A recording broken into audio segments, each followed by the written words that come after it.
Eran las 2 de la madrugada cuando mi celular comenzó a sonar. Medio dormida, atendí pensando que era una emergencia. Una voz de mujer al otro lado de la línea dijo con frialdad: «Soy la esposa de tu esposo y nuestros hijos están dormidos aquí en Monterrey». Sentí que el piso se abría bajo mis pies. Durante todos estos años, mientras yo cuidaba nuestra casa en Guadalajara, él había construido otra vida completa a 500 kilómetros de distancia. Otra esposa, otros hijos, otra familia que celebraba las mismas fechas, que recibía las mismas promesas, que creía en el mismo hombre que yo había amado durante décadas. Lo que descubrí después de esa llamada no solo destrozó todo lo que creía saber sobre mi matrimonio, sino que reveló una red de mentiras tan elaborada que cuando finalmente supe toda la verdad, no pude respirar por varios minutos. Pero esta historia no termina con mi dolor. Lo que hice después cambió todo, y lo que él nunca imaginó es que yo guardaba secretos que harían que su mundo perfecto de mentiras se derrumbara como castillo de naipes. Sigue mi historia hasta el final, y comenta la ciudad desde donde me estás viendo para saber qué tan lejos ha llegado mi relato. Cuando colgué el teléfono esa madrugada, mis manos temblaban tanto que dejé caer el celular sobre las cobijas. Mi esposo, Roberto, supuestamente estaba en un viaje de negocios en Querétaro. Eso era lo que me había dicho antes de salir el viernes por la tarde, como había hecho cientos de veces en los últimos años. Pero la mujer, al teléfono, que se identificó como Daniela, me acababa de decir que Roberto estaba en su cama en Monterrey, durmiendo junto a ella, después de haber arropado a sus 2 hijos. Nuestros aniversarios eran con un mes de diferencia. Ella llevaba casada con él 7 años. Yo llevaba 32. Me llamo Rosa Elena Martínez. Tengo 64 años y hasta esa llamada telefónica creía conocer cada detalle de mi vida. Conocí a Roberto cuando yo tenía 28 años. Él era un vendedor de equipos industriales, ambicioso y encantador, con esa sonrisa que te hacía sentir que eras la única mujer en el mundo. Nos casamos 6 meses después de conocernos, en una ceremonia sencilla pero hermosa en la parroquia de mi colonia. Mi mamá me dijo ese día: «Mija, ese hombre tiene labia de vendedor, ten cuidado». Pero yo estaba enamorada y no quise escuchar. Durante más de 3 décadas, construí mi vida entera alrededor de Roberto y nuestra familia. Tuvimos 3 hijos, Miguel, Patricia y Sofía. Dejé mi trabajo como secretaria en un despacho de abogados cuando nació Miguel, porque Roberto insistió en que los niños necesitaban a su madre en casa. Yo acepté, confiando en que él proveería para todos nosotros, y así fue, o al menos eso parecía. La empresa para la que trabajaba creció, él ascendió a gerente regional y comenzaron los viajes. Al principio eran esporádicos, un par de días al mes. Luego se volvieron semanales. Roberto pasaba más tiempo en la carretera que en casa, pero siempre traía buenos cheques, siempre tenía excusas razonables y yo siempre confiaba. Crié a nuestros hijos prácticamente sola. Fui a cada festival escolar, a cada junta de padres, a cada graduación. Roberto llegaba cuando podía, siempre con regalos y disculpas. Los niños crecieron acostumbrados a que papá estuviera ausente. Yo me acostumbré a dormir sola la mitad de las noches, a comer frente al televisor, a tomar todas las decisiones importantes de la casa sin consultarlo porque simplemente no estaba disponible. Cuando Miguel se fracturó el brazo jugando fútbol, yo fui quien lo llevó al hospital a medianoche. Cuando Patricia tuvo su primera desilusión amorosa, fui yo quien la consoló durante horas. Cuando Sofía se graduó con honores de la preparatoria, Roberto llegó tarde a la ceremonia porque su vuelo se retrasó. Pero yo nunca me quejé realmente. Acepté que ese era el precio del éxito, que los sacrificios que hacíamos como familia valdrían la pena eventualmente. Guardé cada peso que pude. Cociné en casa para ahorrar, remendé ropa hasta que ya no se podía usar más. Mientras Roberto viajaba y ganaba dinero, yo administraba la casa con la precisión de una contadora. Mis amigas del grupo de oración me decían que era una santa por aguantar tantas ausencias. Mi hermana Leticia me decía que era una tonta por no exigir más atención, pero yo creía en mi matrimonio, creía en los votos que habíamos hecho frente al altar. Hasta muerte nos separé. Los hijos crecieron y formaron sus propias vidas. Miguel se casó y se mudó a Ciudad de México con su esposa.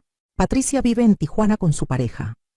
Sofía, la más chica, se fue a estudiar diseño gráfico a Puebla hace 3 años.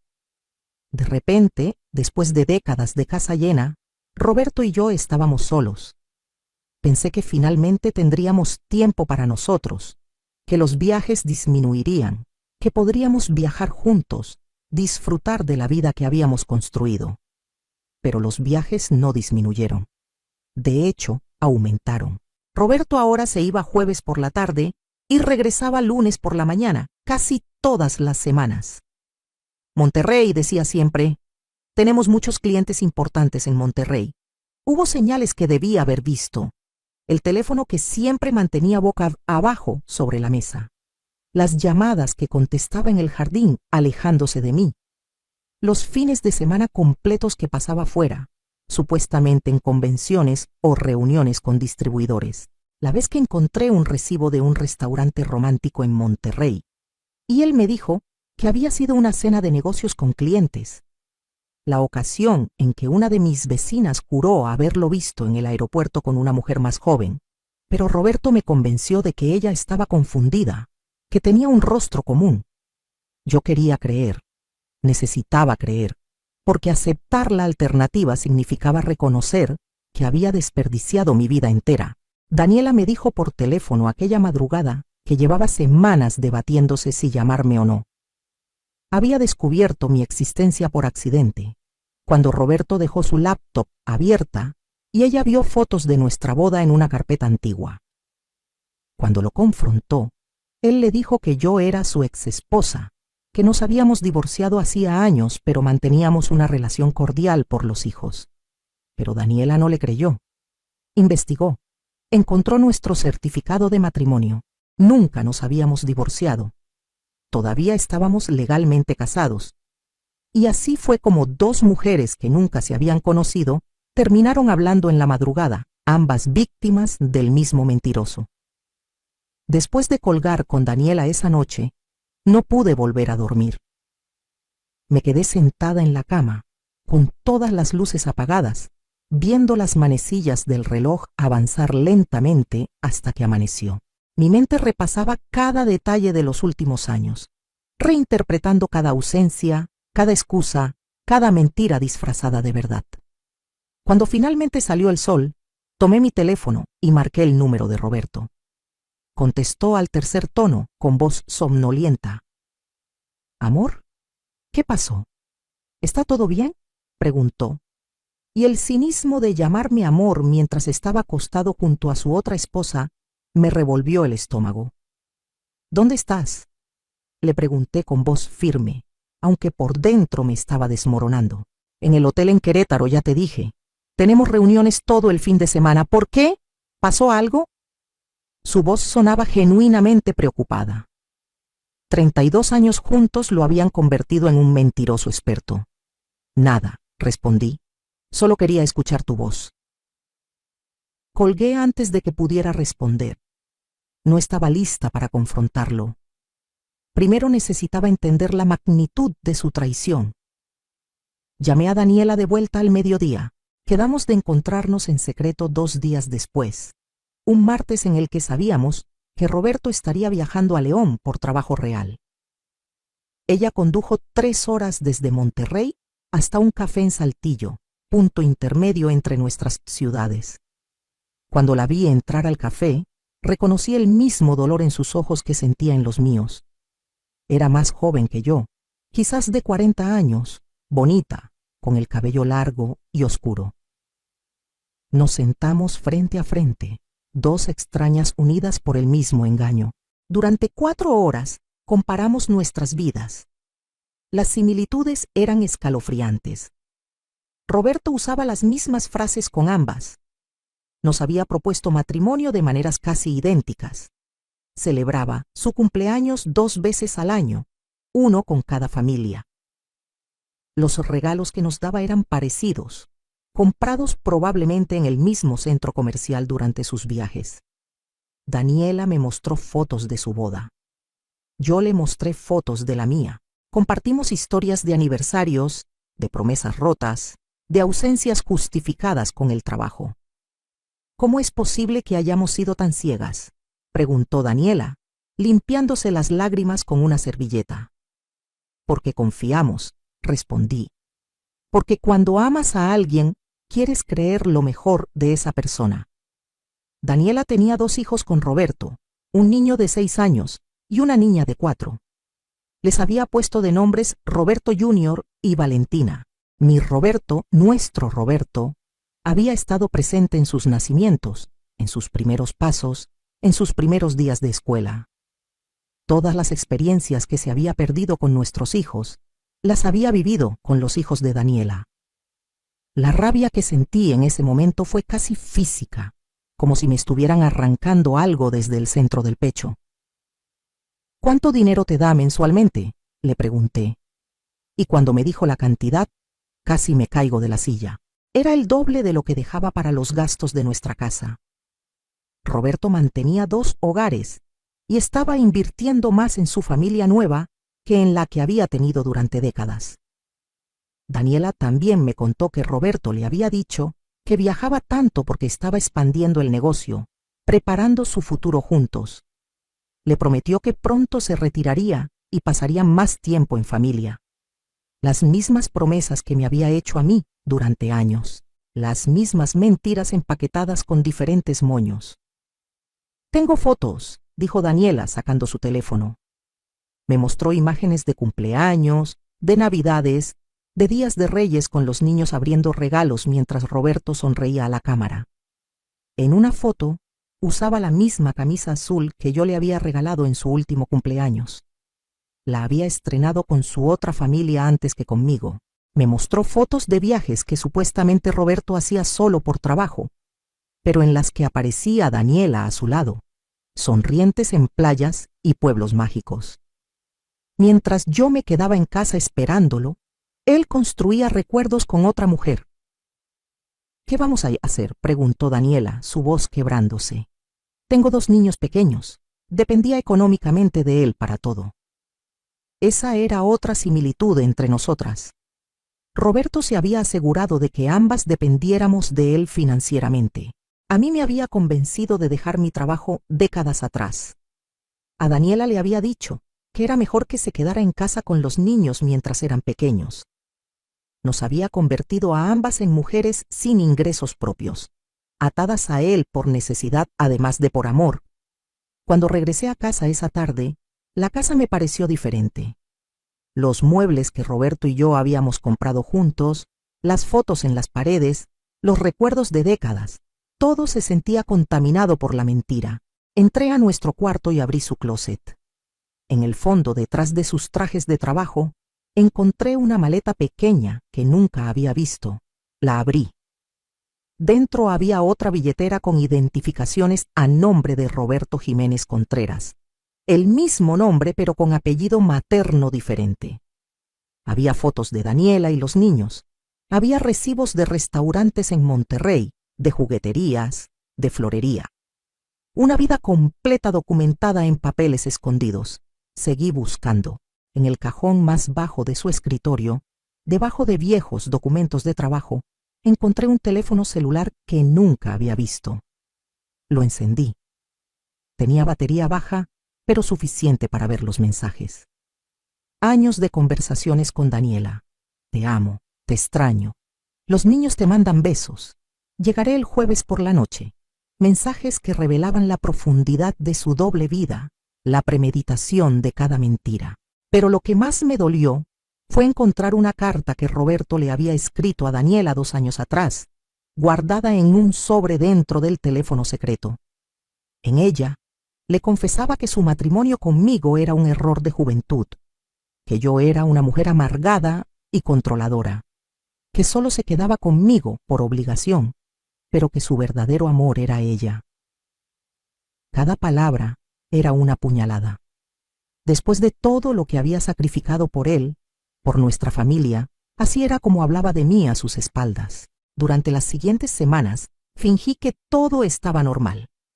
Roberto regresaba a casa los lunes, se quedaba hasta el jueves, y luego partía de nuevo hacia su otra vida.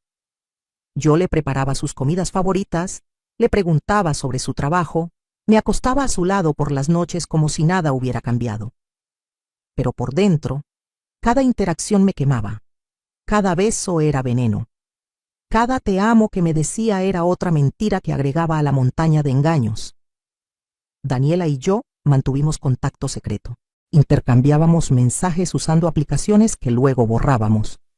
Comparábamos los horarios de Roberto, confirmando que cuando no estaba con una, estaba con la otra.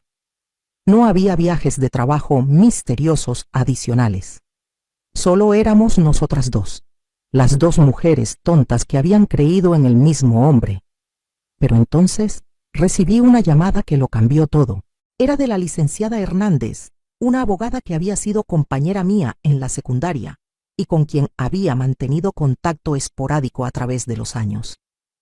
Me llamaba sobre un asunto que, según dijo, era urgente y delicado. Rosa Elena, necesito verte personalmente, me dijo. Es sobre la herencia de tu tía Carmela. Mi tía Carmela, la hermana mayor de mi mamá, había fallecido 6 meses atrás en Veracruz. Yo había asistido al funeral sola porque Roberto estaba supuestamente en un viaje de negocios que no podía cancelar.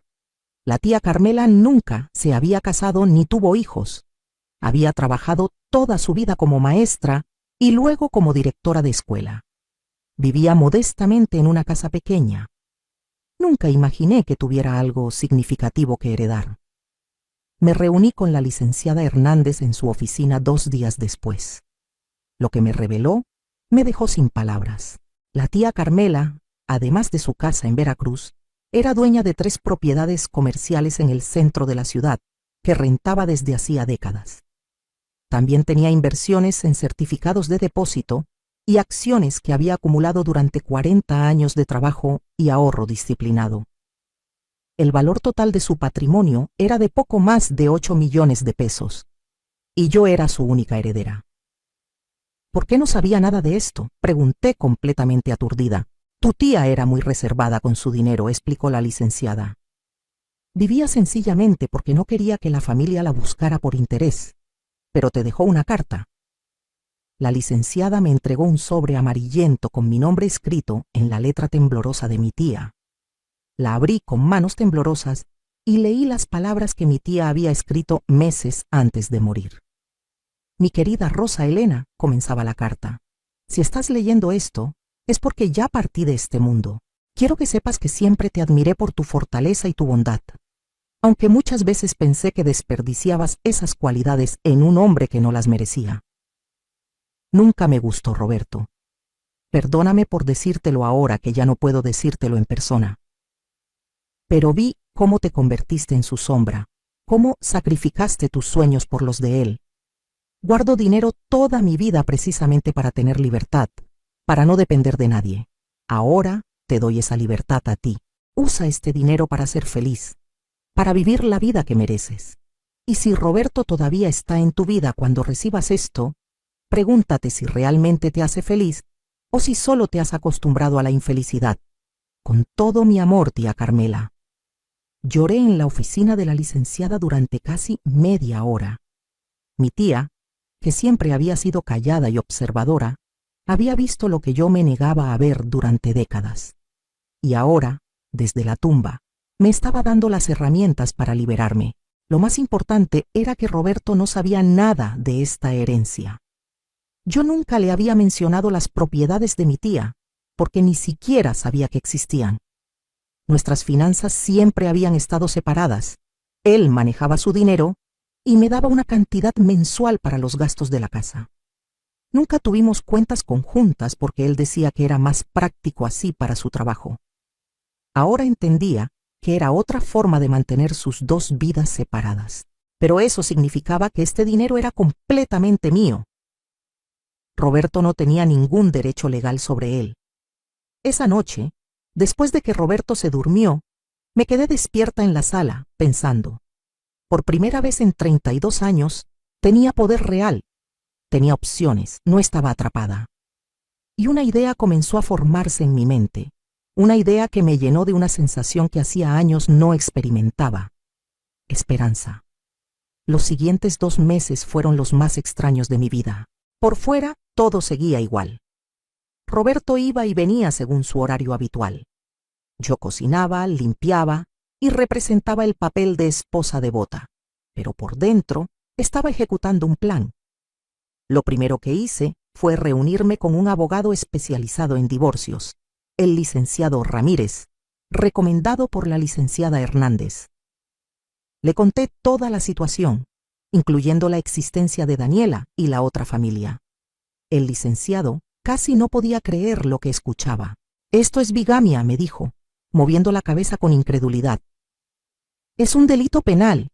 Su esposo podría ir a prisión». «No quiero mandarlo a prisión», respondí. «Al menos no todavía. Quiero estar preparada. Quiero saber exactamente cuáles son mis derechos y mis opciones». Durante las siguientes semanas, el licenciado Ramírez investigó exhaustivamente. Resultó que Roberto, en su afán de mantener sus 2 vidas separadas, había cometido varios errores legales. Técnicamente solo estaba casado conmigo porque nuestro matrimonio fue primero.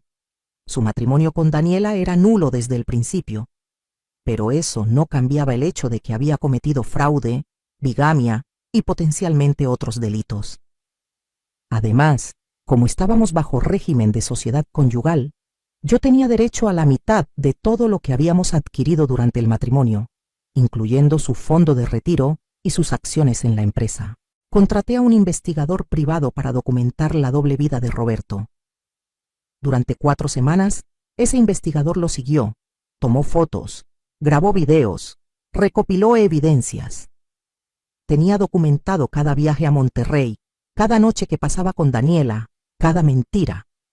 El dossier que me entregó era tan grueso que pesaba casi 1 kilo.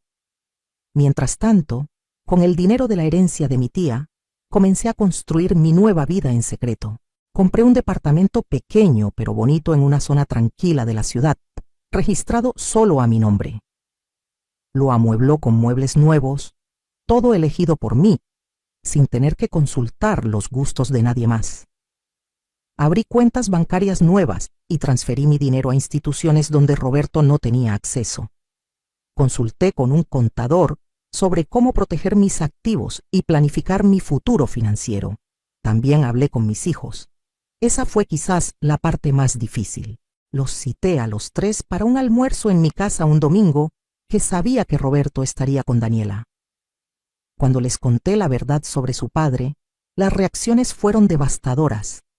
Miguel se puso furioso, golpeando la mesa con el puño. Patricia lloró desconsoladamente. Sofía simplemente se quedó callada, mirando al vacío. Siempre supe que había algo raro, dijo Miguel finalmente. La forma en que nunca estaba disponible, todas esas excusas. Pero nunca imaginé esto. ¿Qué vas a hacer, mamá?, preguntó Patricia entre lágrimas. Voy a recuperar mi vida, respondí con una certeza que me sorprendió a mí misma. Y necesito que sepan que esto no tiene nada que ver con ustedes. Su padre los ama, estoy segura de eso, pero lo que me hizo a mí, lo que nos hizo a todos, es imperdonable. Mis hijos me apoyaron completamente, ofrecieron ayudarme de todas las formas posibles, pero les pedí que no confrontaran a su padre todavía, que mantuvieran la normalidad un poco más hasta que yo estuviera lista. Daniela y yo también nos mantuvimos en contacto constante. Al principio, hablábamos solo sobre Roberto, sobre nuestro dolor compartido. Pero con el tiempo comenzamos a hablar sobre otras cosas, sobre nuestras vidas, nuestros sueños, las mujeres que éramos antes de Roberto. Desarrollamos una amistad extraña pero genuina, nacida de circunstancias extraordinarias. Ella también estaba haciendo sus propios planes. Había conseguido un trabajo medio tiempo en una tienda departamental, guardando dinero en secreto. Estaba tomando cursos en línea para terminar la carrera que había abandonado cuando se casó. Nunca volveré a depender completamente de un hombre. me dijo una tarde por teléfono. No importa cuánto lo ame o cuánto confíe en él, esta experiencia me enseñó eso. Mientras tanto, Roberto no sospechaba nada. Seguía con su rutina, yendo y viniendo entre sus dos vidas, confiado en que ambas mujeres estábamos esperándolo fielmente. Una noche, mientras cenábamos, me preguntó si estaba bien. Te veo diferente últimamente, dijo, estudiándome con esos ojos que alguna vez me habían parecido tan hermosos. Como más tranquila. ¿Pasa algo? Estoy en paz, respondí, y no era mentira. Por primera vez en años, me sentía verdaderamente en paz, porque sabía que pronto, muy pronto, tomaría el control de mi propia vida. Me alegra, dijo, tomando mi mano sobre la mesa. Sabes que todo lo que hago, lo hago por nosotros, ¿verdad? Asentí, apretando su mano mientras por dentro pensaba en todas las veces que había usado esas mismas palabras para justificar sus ausencias, sin saber que yo conocía cada detalle de sus mentiras. Decidí que el momento de la confrontación sería nuestro aniversario de bodas, que estaba a 3 semanas. Había una simetría poética en terminar nuestro matrimonio en el mismo día que lo habíamos comenzado 33 años atrás. Planifiqué cada detalle meticulosamente. Reservé un salón privado en un restaurante elegante, envié invitaciones y me aseguré de que ese día Roberto no pudiera escapar de enfrentar las consecuencias de sus acciones. El día de nuestro aniversario amaneció despejado y soleado. Roberto se despertó de buen humor, besándome en la frente y deseándome feliz aniversario. Me regaló un collar de perlas, probablemente el mismo que había comprado para Daniela en su aniversario el mes anterior. Le agradecí con una sonrisa y le dije que tenía una sorpresa especial planeada para la noche. Reservé un lugar muy especial para cenar, le dije. Algo íntimo, solo nosotros. Me encanta, respondió, aparentemente encantado. Hace mucho que no tenemos una cena romántica. Lo que Roberto no sabía era que íntimo no significaba solos. A las 7 de la tarde llegamos al restaurante. Roberto se veía guapo con el traje que le había pedido que usara. Yo llevaba un vestido azul marino que me hacía sentir poderosa. Cuando entramos al salón privado, la sonrisa se le congeló en el rostro. Sentados alrededor de una mesa grande estaban nuestros 3 hijos, Miguel, Patricia y Sofía. También estaban mi hermana Leticia, mi mejor amiga Carmen y el licenciado Ramírez. Y en la cabecera de la mesa, directamente frente a la silla vacía de Roberto, estaba Daniela con sus 2 hijos pequeños. ¿Qué es esto? Roberto tartamudeó, su cara perdiendo todo color. Rosa Elena, ¿qué está pasando? Siéntate, Roberto, dije con voz firme. Es hora de que toda tu familia se conozca. Roberto miró a Daniela, luego a mí, luego a nuestros hijos. Su boca se abría y cerraba, pero no salían palabras. Finalmente, intentó dar media vuelta para salir, pero Miguel se levantó y bloqueó la puerta. Siéntate, papá, dijo Miguel con una voz que nunca le había escuchado, fría y dura como el acero. Le debes eso a mamá, le debes eso a todos nosotros. Roberto se sentó lentamente en la silla que le señalé, sudando visiblemente. Nunca lo había visto tan asustado. 33 años, comencé, manteniéndome de pie mientras todos los demás estaban sentados. 33 años te entregué mi vida, Roberto. Dejé mi trabajo, crié a tus hijos, administré tu casa, esperé tus regresos. Creí cada mentira que me dijiste, cada viaje de negocios, cada retraso, cada excusa. Rosa Elena, ¿yo puedo explicar? Empezó, pero lo interrumpí. No, dije firmemente. Ya no hay más explicaciones, solo verdades.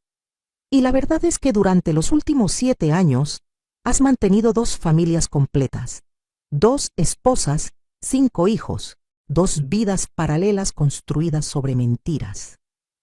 Daniela se levantó entonces, con sus hijos aferrados a su falda. Yo también creí en ti, dijo, su voz temblando. Me prometiste un futuro. Me dijiste que estabas divorciado. Tuve hijos contigo pensando que éramos una familia real. Roberto miraba entre nosotras dos, su cara moviéndose de la negación a la desesperación. Yo las amo a ambas, dijo finalmente, y la ridiculez de esa afirmación habría sido cómica si no fuera tan patética. ¿Nos amas?, pregunté, mi voz subiendo de volumen por primera vez. No sabes lo que significa amar. El amor no miente, el amor no engaña. El amor no hace que dos mujeres desperdicien años de sus vidas esperando a un hombre que nunca fue completamente de ninguna. Entonces el licenciado Ramírez abrió su portafolio y comenzó a sacar documentos, colocándolos uno por uno frente a Roberto. Señor Jiménez, dijo formalmente, aquí tenemos evidencia fotográfica de su doble vida, documentos que prueban su matrimonio con ambas mujeres, evidencia de fraude y bigamia. Todo esto podría resultar en cargos criminales con penas de hasta 5 años de prisión. Roberto palideció aún más si es que eso era posible. No pueden, yo no quería lastimar a nadie. Pero lo hiciste, dijo Sofía hablando por primera vez. Mi bebé, mi hija menor, con lágrimas corriéndole por las mejillas. Nos lastimaste a todos, papá. Crecimos pensando que eras un héroe, trabajando duro para nosotros. Pero solo eras un mentiroso construyendo otra familia en secreto. Patricia también habló, su voz ronca de tanto llorar. ¿Cómo pudiste hacerle esto a mamá, después de todo lo que ella sacrificó por ti, por nosotros? Entonces revelé la parte que Roberto jamás habría imaginado. Hay algo más que debes saber, dije, disfrutando ver la confusión en sus ojos. Hace 4 meses heredé una cantidad considerable de mi tía Carmela, algo que tú nunca supiste porque estabas tan ocupado con tu otra vida que ni siquiera fuiste a su funeral conmigo. Vi el momento exacto en que Roberto procesó lo que eso significaba. Sus ojos se agrandaron con una mezcla de sorpresa y, lo admito, codicia.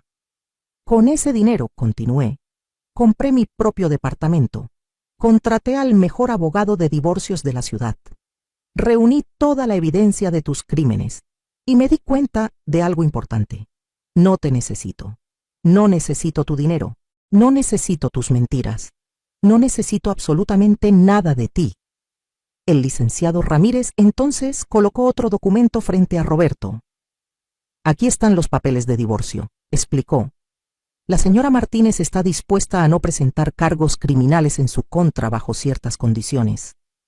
Primero, firmará estos papeles inmediatamente, renunciando a cualquier derecho sobre los bienes de ella, incluyendo esta casa que fue comprada con dinero de su familia. Segundo, le dará a la señora Martínez el 50% de todo lo que ha acumulado durante el matrimonio, incluyendo su fondo de retiro y sus acciones en la empresa. Tercero, aceptará la manutención que deberá pagar por haber ocultado ingresos durante años. Y cuarto, no intentará contactar a la señora Martínez nunca más, excepto a través de representantes legales. ¿Y si no firmo?, Roberto preguntó débilmente. Entonces presentamos cargos criminales, respondí simplemente. Y además de perder todo tu dinero en honorarios legales, pasarás varios años en prisión. Tu carrera se acabará. Tu reputación quedará destruida.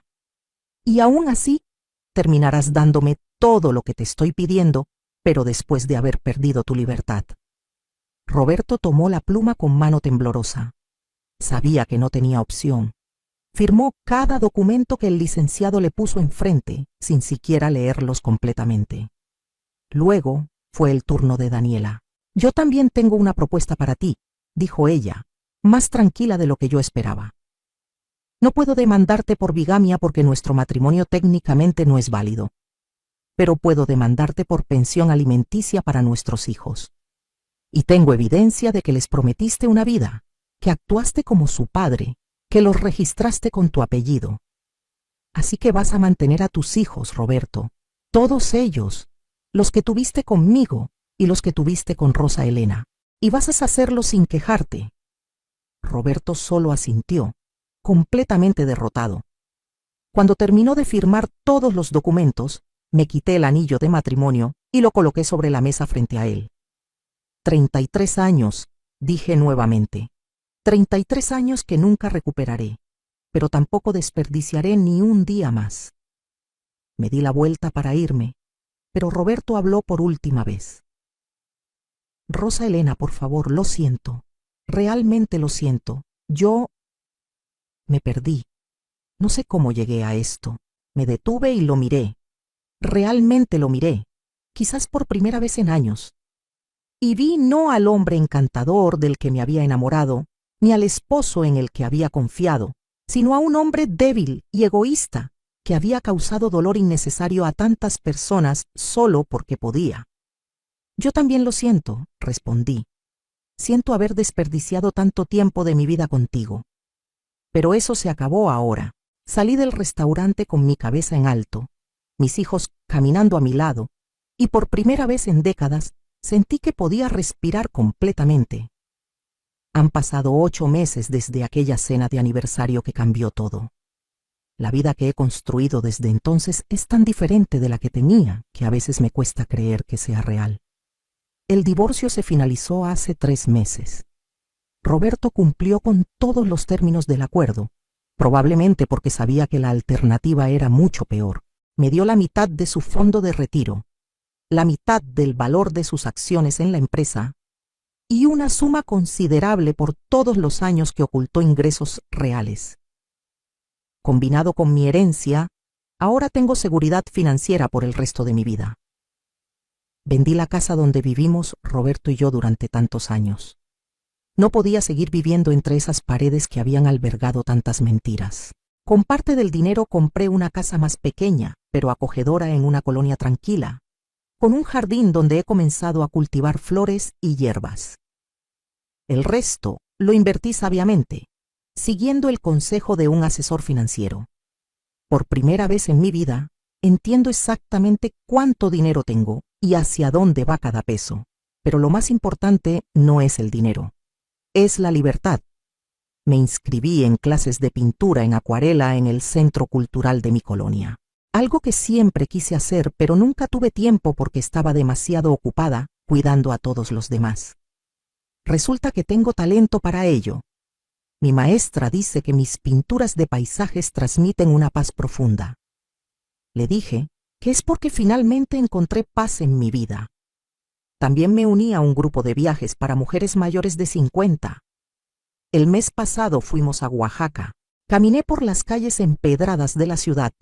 Probé mole en pequeños restaurantes. Visité talleres de artesanos.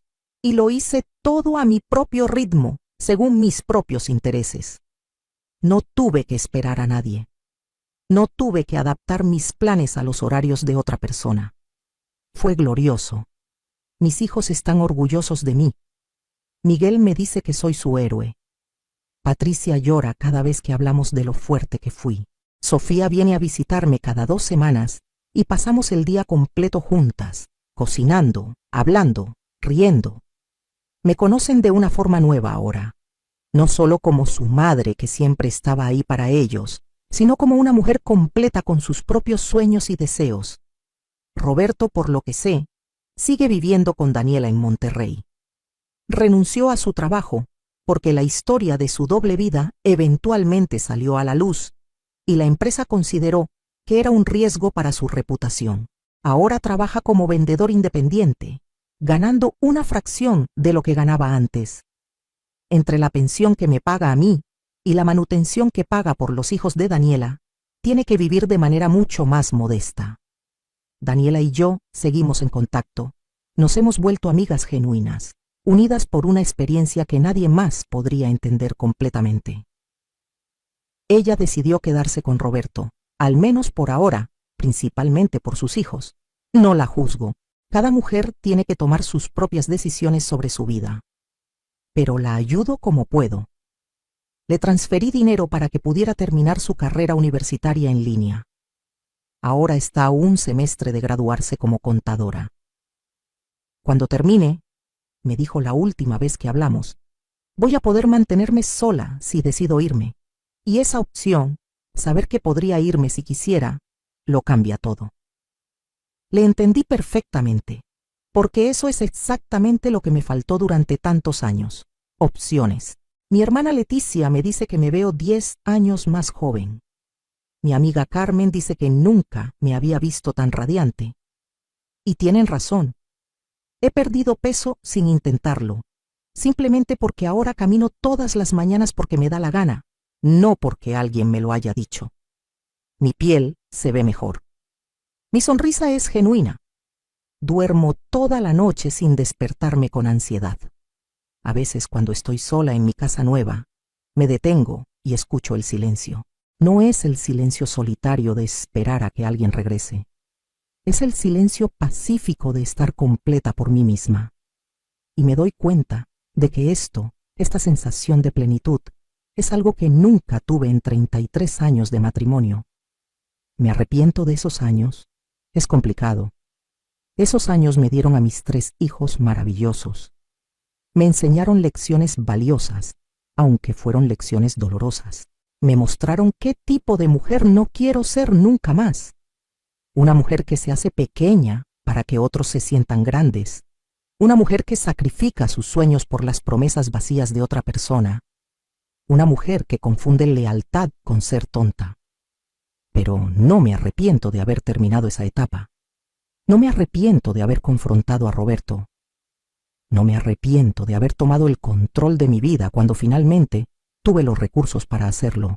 A las mujeres que puedan estar escuchando mi historia, especialmente a las mujeres de mi generación que fueron criadas para creer que el matrimonio era para siempre sin importar qué, quiero decirles esto: nunca es demasiado tarde para recuperar tu vida. Nunca eres demasiado vieja para empezar de nuevo. El tiempo que has invertido en algo que te hace infeliz no es una razón para seguir invirtiendo más tiempo. Esa es la falacia del costo hundido y no aplica a tu felicidad. Tengo 64 años. Si Dios quiere, me quedan 20 o 30 años más de vida. Y he decidido que cada uno de esos años será mío. Los viviré según mis propios términos. Haré las cosas que siempre quise hacer. Seré la mujer que siempre debí ser. El otro día una vecina nueva me preguntó si extrañaba estar casada. Le respondí con honestidad: extraño la idea de lo que pensé que tenía, pero la realidad de lo que realmente tenía, eso no lo extraño para nada. Esta mañana me desperté temprano, preparé café y me senté en mi jardín a ver salir el sol. Las flores que planté hace 3 meses están floreciendo. Son rosas amarillas, mis favoritas, aunque Roberto siempre decía que prefería las rojas. Ahora puedo plantar todas las flores amarillas que quiera. Tomé mi café y pensé en todas las mujeres que en este momento están viviendo en matrimonios que las hacen infelices, que están soportando mentiras, que están sacrificando sus vidas por hombres que no las valoran. Y quiero que sepan que hay vida después de la traición. Hay felicidad después del dolor. Hay libertad esperándolas si se atreven a tomarla. No fue fácil. Hubo noches en las que lloré hasta quedarme dormida. Hubo momentos en los que dudé de mi decisión, especialmente al principio cuando todo era tan nuevo y aterrador. Hubo días en los que la soledad se sentía abrumadora. Pero nunca, ni por un segundo me arrepentí de haber dejado a Roberto. Porque incluso en mis peores días ahora, estoy viviendo mi verdad. Y eso vale más que cualquier mentira cómoda. Si estás leyendo esto y ves algo de tu propia vida reflejado en mi historia, quiero que sepas que no estás sola, que tu dolor es válido, que tus dudas son normales, pero también quiero que sepas que eres más fuerte de lo que crees, que tienes más opciones de las que imaginas y que mereces una vida de verdad, de respeto, de amor real. No permitas que nadie te haga sentir que eres demasiado vieja para cambiar tu vida. No permitas que el miedo a lo desconocido te mantenga atrapada en una situación que te hace miserable. No permitas que los años que ya invertiste se conviertan en una cadena que te ate a más años de infelicidad. Tu vida es tuya, solo tuya, y nunca es demasiado tarde para reclamarla. Ahora dime, ¿qué harías en mi lugar? Comenta abajo y dime desde qué ciudad me estás leyendo. Quiero saber qué tan lejos ha llegado mi historia. Y si conoces a alguna mujer que necesite escuchar estas palabras, comparte este relato con ella, porque todas merecemos saber que hay esperanza, que hay opciones y que la libertad, cuando finalmente llega, es más dulce de lo que nunca imaginamos.